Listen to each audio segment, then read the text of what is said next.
Hello दोस्तों, नमस्कार, प्रणाम, आदाब, सत श्री अकाल।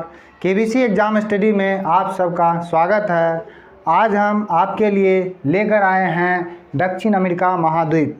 दक्षिण अमेरिका महाद्वीप से वह मुख्य बिंदु, वह मुख्य पॉइंट जो आपके exam RRB, NTPC, group D और अन्य एसएससी के एग्ज़ाम में पूछे जा सकते हैं। हमने 7 महाद्वीपों में से ऑस्ट्रेलिया महाद्वीप, यूरोप महाद्वीप और अंटार्कटिका महाद्वीप पढ़ा चुके हैं। अगर आपने नहीं देखे हैं तो हमारे पिछले वीडियो में देख सकते हैं, डिस्क्रिप्शन बॉक्स में दिया हुआ है, आप वहां जाकर देख सकते हैं दोस्तों। ठीक है दोस्तों, तो फिर से हम कुछ बताना चाहेंगे कि ऑस्ट्रेलिया महाद्वीप सबसे छोटा है। अगर सबसे बड़ा की बात करें तो एशिया महाद्वीप है, और दूसरी सबसे बड़ी अगर बोले तो अफ्रीका महाद्वीप है। उसके बाद दक्षिणी अमेरिका, उसके बाद है तीसरा है उत्तरी अमेरिका, दक्षिणी अमेरिका, फिर 5वां अंटार्कटिका, 6ठा यूरोप और 7वां ऑस्ट्रेलिया। ठीक है दोस्तों, आज हम मुख्य बिंदु ये दक्षिण अमेरिका महाद्वीप से बताने जा रहे हैं। सबसे पहले जानने की कोशिश कीजिए कि दक्षिण अमेरिका महाद्वीप कहाँ है, उसका स्थिति क्या है। दक्षिण अमेरिका महाद्वीप में कितने देश हैं, दक्षिण अमेरिका महाद्वीप कितने स्थान पर आते हैं महाद्वीपों में से। अगर दक्षिण अमेरिका की बात करें तो ये चौथा महाद्वीप है जो सबसे बड़ा है। सबसे बड़ा महाद्वीपों में चौथा सबसे बड़ा महाद्वीप है। इन महाद्वीपों में क्या है, दक्षिण अमेरिका महाद्वीप में 13 देश है, टोटल 13 देश है, जिनमें से मुख्य देश अगर देखा जाए तो ब्राज़ील, उनमें से सबसे बड़ा देश कौन सा है, ब्राज़ील है। अगर पॉइंट पूछा जाए किसी भी क्वेश्चन या किसी भी एग्ज़ाम में पूछा जाए कि सबसे बड़ा देश किसका, तो दक्षिण अमेरिका का, तो याद रखिएगा सबसे बड़ा देश कौन सा है, तो ये ब्राज़ील है। ठीक है दोस्तों, आप हर हाल में ब्राज़ील से संबंधित पॉइंट को ज़्यादा से ज़्यादा याद रखने की कोशिश कीजिएगा, क्योंकि दक्षिण अमेरिका महाद्वीप में जो क्वेश्चन बनता है वो ज़्यादा से ज़्यादा ब्राज़ील से बनता है, और ब्राज़ील सबसे बड़ा देश है। उनमें से ही एक बड़ा शहर है जो दक्षिण अमेरिका महाद्वीप का सबसे बड़ा शहर है, उसका नाम है ब्राज़ील की राजधानी रियो डी जेनेरियो। याद रखिएगा, रियो डी जेनेरियो ये शहर जो है दक्षिण अमेरिका महाद्वीप का सबसे बड़ा शहर है। अब हम पॉइंट पर चलते हैं। सबसे पहला पॉइंट है मेरा जो कि काफ़ी इम्पोर्टेंट है, और ये स्टार भी लगा दिए हैं इसमें क्या है कि अमेजन नदी के बारे में सबसे पहले जानते हैं दोस्तों कि अमेजन नदी क्या है, विश्व में क्या स्थान रखता है। अमेजन नदी जो है विश्व में काफ़ी चौड़ी है। ये क्वेश्चन पूछा गया है दोस्तों ग्रुप डी में, और काफ़ी हल्का प्रश्न है कि विश्व में सबसे चौड़ी नदी कौन सा है, तो अमेजन नदी है। अगर आप आरआरबी एनटीपीसी की बात करें, थोड़ा सा लेवल ऊपर चले तो अमेजन नदी के बारे में पूछा जाता है विश्व की सबसे बड़ी अफवाह तंत्र, सबसे बड़ी और सबसे विशाल अफवाह तंत्र बोले तो दोस्तों ये अमेजन नदी की है। ठीक है दोस्तों, यानी कि हम बात करें अमेजन नदी की दक्षिण अमेरिका महाद्वीप में जो है उसकी अगर बात करें तो अमेजन नदी में काफ़ी जल लेके चलता है। ठीक है दोस्तों, काफ़ी जल यानी कि गहरा भी है, चौड़ा भी है। अगर जल की मात्रा के हिसाब से देखें तो अमेजन नदी ही है सबसे विशाल, सबसे बड़ा।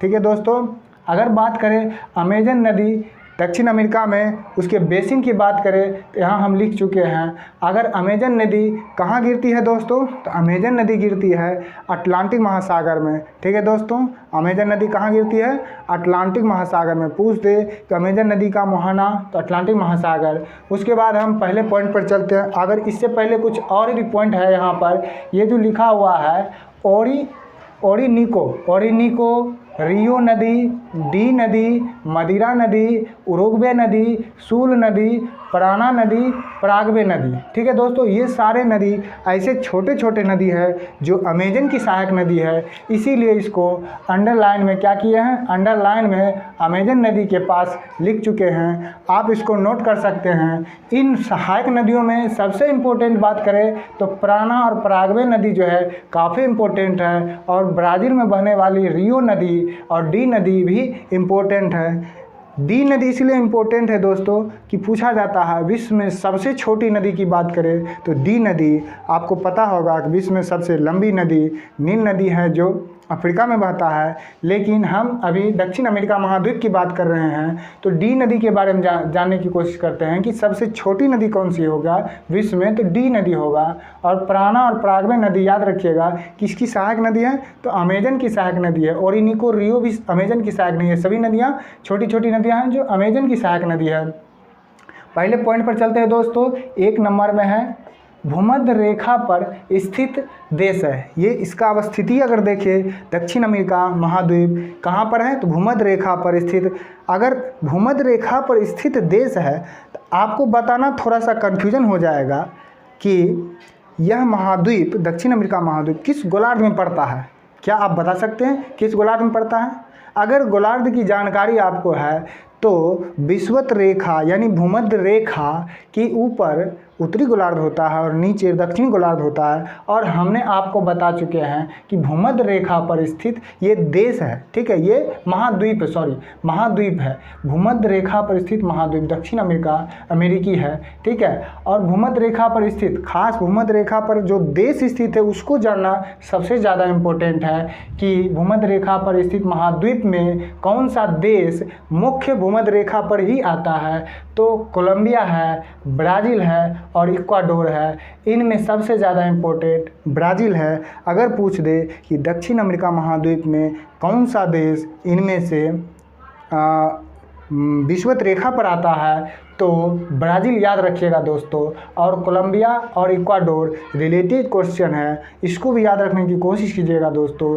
अगर दूसरा प्रश्न की बात करें सबसे बड़ा शहर, तो अभी हमने वीडियो शुरू करते बता चुके हैं आप लोगों को कि रियो डी जेनेरियो जो है ब्राज़ील में है, ठीक है दोस्तों। लेकिन विश्व में जो महाद्वीप है दक्षिण अमेरिका की बात करें वहाँ की सबसे बड़ी शहर जो है क्या है, रियो डी जेनेरियो, जो कि ब्राज़ील में है। फिर हम बात करें ब्राज़ील की क्या विशेषता है, तो ब्राज़ील की विशेषता है दोस्तों कि सर्वाधिक कॉफ़ी कहवा उत्पादन करने वाला देश है। क्या है, सर्वाधिक कॉफ़ी और कहवा उत्पादन करने वाला देश है।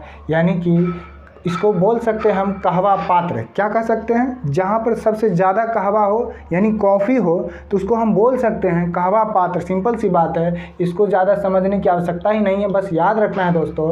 उसके बाद कहवा बगान भी इसको कहते हैं। क्या कहते हैं ब्राज़ील को, कहवा बगान। अगर हम बात करें ब्राज़ील की तो ब्राज़ील में तो सबसे ज़्यादा होता ही है कहवा या कॉफ़ी।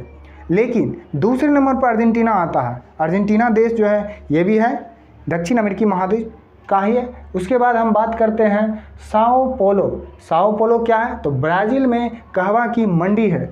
आप जानते हैं जहां कहवा का उत्पादन सबसे ज़्यादा होगा वहां बड़ा से बड़ा कहवा की मंडी भी होगा, निश्चित है। तो फिर हम साओ पोलो को याद रखेंगे कि ब्राज़ील में कहवा की सबसे बड़ी मंडी है, याद रखिएगा। उसके बाद फैजेंडा, देखिए दोस्तों इसमें हम जो है 2 बार टिक लगा चुके हैं, यानी कि ये जो है पूछा गया प्रश्न है रेलवे ग्रुप डी में, आरआरबी एनटीपीसी में, पिछले प्रीवियस ईयर में आप जाकर देख सकते हैं। फैजेंडा क्या है, बार बार क्वेश्चन पूछा गया है, याद रखिएगा। अगर अभी आप इसको याद है तो भी इसको पढ़ने की कोशिश कीजिएगा, क्योंकि ऐसा क्वेश्चन कन्फ्यूजन में जा कर के गलती हो जाता है और अच्छे खासे क्वेश्चन जो बनने वाले होते हैं वही कट जाता है दोस्तों, वही मार्क्स काट देता है। तो याद रखिएगा फैजेंडा क्या है, तो ब्राज़ील में कहवा बगान के नाम से प्रसिद्ध है। फैजेंडा कहवा बगान के नाम से प्रसिद्ध है दोस्तों। उसके बाद सैंटोस बंदरगाह की बात करें तो ये अभी हम बता चुके हैं, जहाँ पर कहवा या कॉफ़ी सबसे ज़्यादा उत्पादन होगा तो वहाँ से निर्यात भी तो सबसे ज़्यादा होगा। तो सबसे ज़्यादा निर्यात होने वाला कहवा या कॉफ़ी का निर्यात सैंटोस बंदरगाह से होता है। अगर सैंटोस बंदरगाह हमने बोला है तो फिर आपको बताना होगा कि सैंटोस बंदरगाह कहाँ होना चाहिए, क्योंकि ब्राज़ील में सबसे ज़्यादा कॉफ़ी उत्पादन होता है तो ब्राज़ील में ही होना चाहिए। तो सैंटोस बंदरगाह कहाँ होगा, ब्राज़ील में होगा, जो कि कहवा या कॉफ़ी उत्पादन कहलाता है। उसके बाद सातवां प्रश्न है अटकामा मरुस्थल। देखिए दोस्तों ये अटकामा मरुस्थल है, यहीं सामने में आपको ये भी लिख दिए हैं पेंटागोनिया क्या है, मरुस्थल है। तो दक्षिण अमेरिका में 2 इम्पोर्टेंट मरुस्थल है, अटाकामा और पेंटागोनिया। याद रखिएगा दक्षिण अमेरिका में सबसे गर्म स्थान की बात करें तो पेंटागोनिया है। पेंटागोनिया मरुस्थल काफ़ी गर्म स्थान है। उसके बाद अटाकामा की बात करें तो अटाकामा और पेंटागोनिया दोनों दक्षिण अमेरिका में, लेकिन अटाकामा मरुस्थल के अंदर जो खनन है नाइट्रेट का खनन ज़्यादा होता है, यानी नाइट्रेट का विशाल भंडार पाया जाता है। याद रखिएगा दोस्तों नाइट्रेट का विशाल भंडार कहाँ पाया जाता है तो अटाकामा मरुस्थल, या फिर पूछ दे अटाकामा मरुस्थल कहाँ में है तो दक्षिण अमेरिका में है दोस्तों।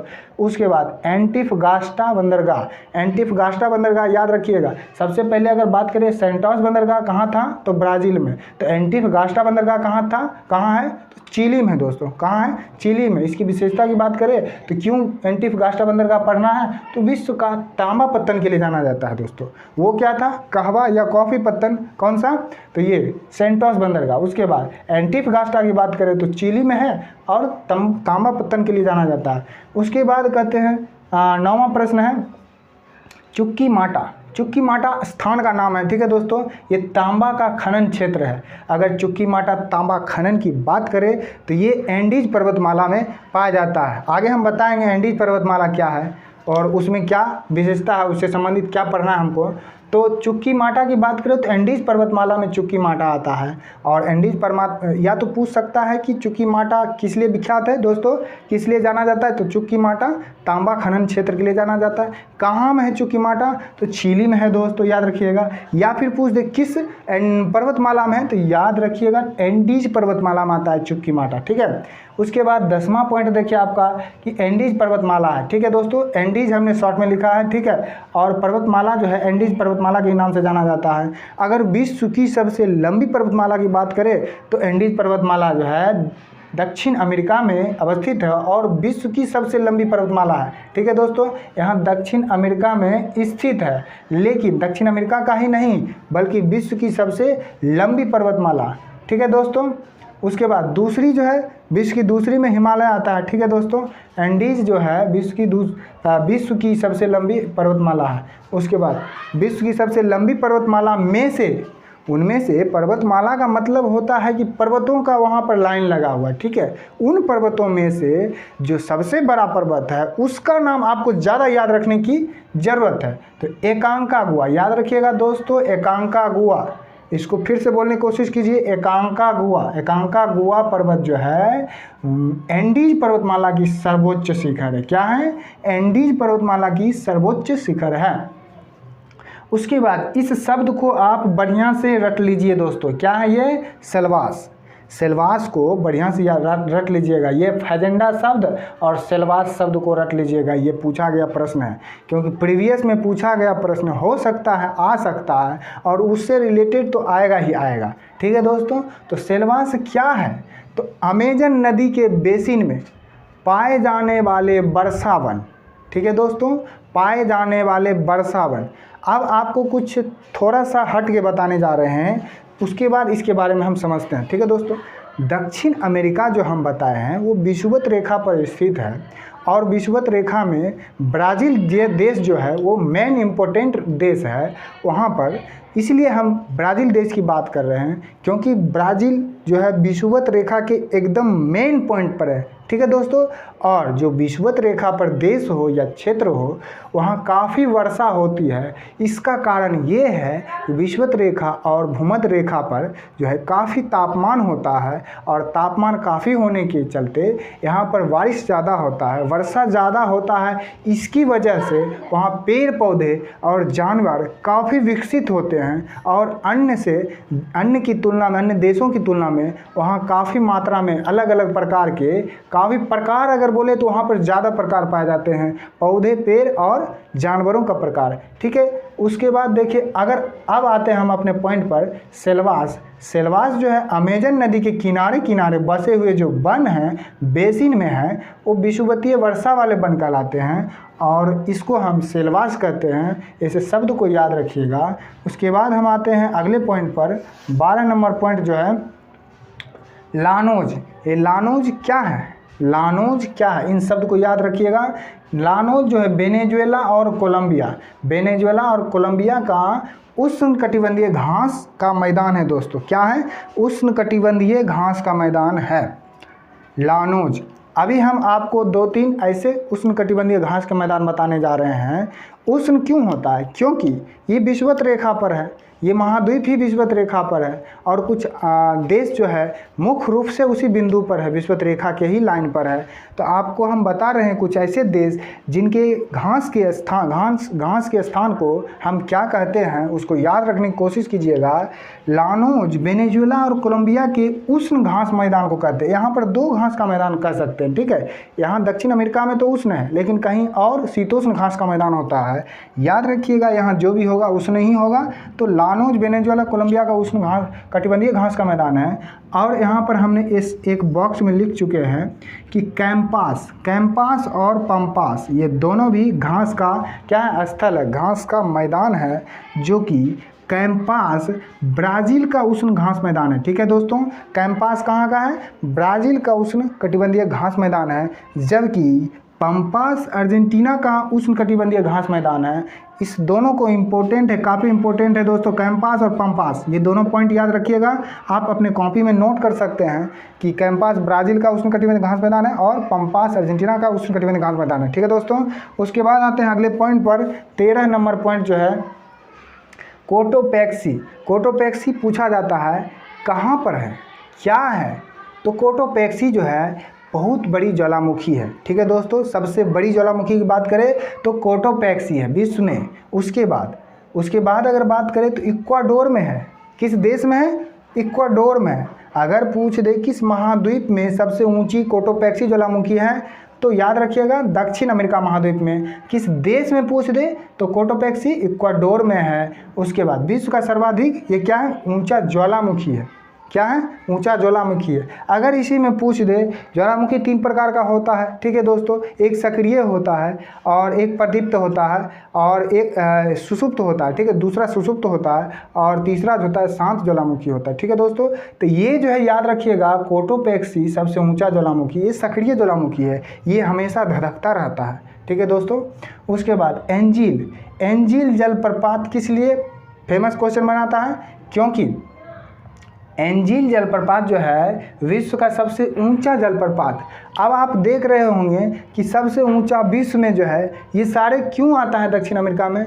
क्योंकि ये सारे पॉइंट जो है विषुवत रेखा पर स्थित है और सबसे ऊंचे स्थल दुनिया का आप समझ सकते हैं जो भी है विषुवत रेखा पर ही स्थित है। तो विषुवत रेखा पर जो दक्षिण अमेरिका महाद्वीप है, तो निश्चित है कि वहाँ पर जो सारे स्थान होंगे या कोई पर्वत हो, नदी हो, सब ऊंचे स्थान या झील हो या फिर जलप्रपात हो। तो एंजील जलप्रपात याद रखिएगा कहाँ है? एंजील जलप्रपात जो है वेनेजुएला में है और दक्षिण अमेरिका महाद्वीप में है, जो विश्व का सबसे ऊंचा जलप्रपात। 15वां क्वेश्चन देखिए तो टीटीकाका झील, ये काफ़ी इंपॉर्टेंट है, प्रीवियस ईयर का पूछा गया प्रश्न है कि टीटीकाका झील, ये ग्रुप डी का खास करके प्रश्न है। ठीक है दोस्तों, ये बार बार पूछा जाता है। टीटीकाका झील सबसे ऊंचा, याद रखिएगा। क्यों? क्योंकि दक्षिण अमेरिका महाद्वीप कहाँ है? विषुवत रेखा पर। विषुवत रेखा दुनिया का सबसे ऊंचा स्थान है, तो वहाँ जो भी होगा सबसे ऊंचा वाला होगा। टीटीकाका झील जो है सबसे ज़्यादा प्रश्न पूछा जाता है। नौकायान झील है। कैसा झील है? नौकायान झील है दोस्तों। और नौकायान झील में से सबसे ऊंचा की बात भी कर रहा है। क्या दोस्तों? सबसे ऊंचा झील की बात कर रहे हैं, नौकायान झील। ये 2 पॉइंट याद रखिएगा, सबसे ऊंचा विश्व में है, उसके बाद नौकायान झील है। अगर पूछ दे, अब जो रिलेटेड प्रश्न पूछने वाला है कि टीटीकाका झील किस देश में है, तो याद रखिएगा कि बोलिविया देश में। किस देश में है? बोलिविया देश में। आगे प्रश्न देखते हैं। उसके बाद देखिए, दक्षिण अमेरिका को और उपनाम से जानते हैं पक्षियों का बिट। पक्षियों का बीट का मतलब ये हुआ कि आपको हम अभी थोड़ा देर पहले बता चुके हैं कि यहाँ पर जानवर, पेड़ पौधे, पक्षी, अन्य अनंत प्रकार के पाए जाते हैं। और पक्षी तो मतलब क्या कहते हैं, जानवर से भी अधिक प्रकार के पाए जाते हैं, इसलिए यहाँ पर पक्षियों का बीट कहा जाता है। ठीक है दोस्तों, पक्षियों का महाद्वीप कहा जाता है। इस महाद्वीप को उपनाम से पक्षियों का महाद्वीप के नाम से जानते हैं। ठीक है दोस्तों, अगर यहाँ पर बात करें, ये प्रश्न हो चुका है, ये हो चुका है।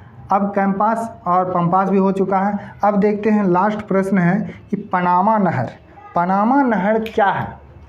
पूछ सकता है कि पनामा नहर किन 2 देश के बीच में है या किन 2 जल को जोड़ता है पनामा नहर? सबसे ज़्यादा इम्पोर्टेंट प्रश्न पनामा नहर से पूछा जाता है कि किन 2 बड़े महाजल स्रोतों को जोड़ता है। तो याद रखिएगा दोस्तों, प्रशांत महासागर पश्चिम साइड में प्रशांत महासागर और पूरब साइड में अटलांटिक महासागर जो है, ये दोनों को जोड़ने का काम करता है क्या? पनामा नहर। और पनामा नहर अगर पूछ दे कि किन दो महाद्वीपों के बीच में है, तो याद रखिएगा दोस्तों, ये उत्तर अमेरिका और नीचे दक्षिण अमेरिका, इन दोनों को जोड़ने का काम करता है पनामा नहर। ठीक है दोस्तों, तो यहाँ पर हमने लास्ट प्रश्न को पढ़ा चुके हैं। ठीक है, उसके बाद अब हम तीसरे महाद्वीप के बारे में बताएंगे अगले वीडियो में। अगर आपको अच्छा लगा तो इस वीडियो को लाइक, शेयर और सब्सक्राइब करना ना भूलें। प्लीज़ शेयर और सब्सक्राइब कीजिए ताकि अगले कैंडिडेट को भी इस चीज़ को ज्ञान प्राप्त हो सके और आपको इस चीज़ का ज्ञान प्राप्त हो। आप इसको कम से कम 2 बार 3 बार इस वीडियो को देखिए ताकि अच्छे से समझ में आए और एग्ज़ाम हॉल में कन्फ्यूजन ना रहे, जिससे प्रश्न को गलती ना करे। कन्फ्यूजन जो प्रश्न होता है वो तो निश्चित ही 75% के आसपास गलत ही होने की चांस रहता है और कन्फ्यूजन वाले प्रश्न ही आपका रिजल्ट रोकता है दोस्तों। तो इसको ज़्यादा से ज़्यादा देखने की कोशिश कीजिएगा, नोट कीजिएगा और बार बार इसको याद रखने की कोशिश कीजिएगा ताकि इससे अगर इस महाद्वीप से आ जाए तो प्रश्न ना छूटे। ठीक है दोस्तों, नमस्कार, मिलते हैं अगले वीडियो में।